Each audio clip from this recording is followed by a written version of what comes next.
السلام علیکم۔ اہدنا الصراط المستقیم۔ اس جہاں میں لوگ ہمیشہ اپنے ماضی سے چپکے ہوئے ہوتے ہیں، وہ اپنی ماضی کی بات کرتے رہتے ہیں اور اپنی ماضی کو اس انداز سے بیان کرتے ہیں کہ جیسے وہ کوئی فخریہ بات ہو، یعنی وہ اپنا پراؤڈ محسوس کرتے ہیں اس بات پہ، اور وہ ریئلائز کرتے ہیں کہ ان کا ماضی ان کے حال سے بہتر ہے۔ لیکن اگر کسی بھی انسان کا حال اگر اس کے ماضی سے بہتر نہیں ہے تو اس کا ماضی بہتر نہیں سمجھا جائے گا۔ ویسے بھی انسان اس جہاں میں ہمیشہ کمپیریزن کرتا رہتا ہے، یعنی کبھی وہ کسی دوست کے ساتھ کمپیریزن، اگر وہ پڑھتا ہے تو کسی کلاس فیلو کے ساتھ کمپیریزن، یا لائف میں کسی نہ کسی کمپیریزن میں وہ پھنسا ہوا ہوتا ہے۔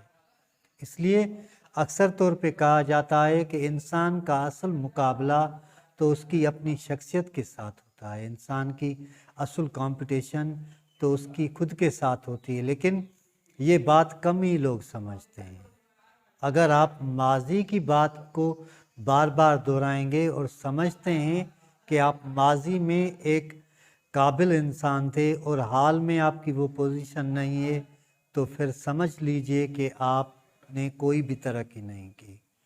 انسان کی ترقی کا دار و مدار اس کی سوچ پہ ہوتا ہے، یعنی وہ کس انداز سے سوچتا ہے، کس انداز سے بات کرتا ہے اور کس انداز سے عمل کرتا ہے۔ آپ کا رویہ آپ کا آئینہ ہوتا ہے، اور آپ اسی رویے کے بنیاد پہ اوروں کے دلوں پہ اثر بھی چھوڑتے ہیں اور اوروں کے دلوں کو جیتنے میں بھی کامیاب ہو جاتے ہیں۔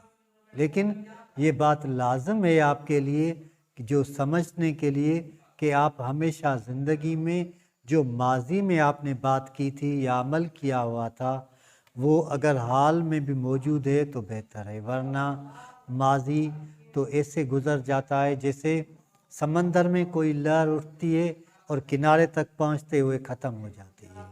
اپنی زندگی کو آسان بنائیں اور زندگی کو اس طرح سے گزاریں کہ آپ کا حال آپ کے ماضی کی گواہی دے۔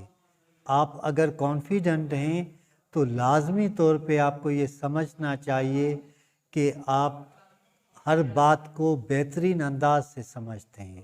اگر آپ بغیر سمجھے، بغیر کوئی رائے دیتے ہوئے آگے بڑھیں گے تو آپ کی زندگی اور بھی مشکل ہو جائے گی۔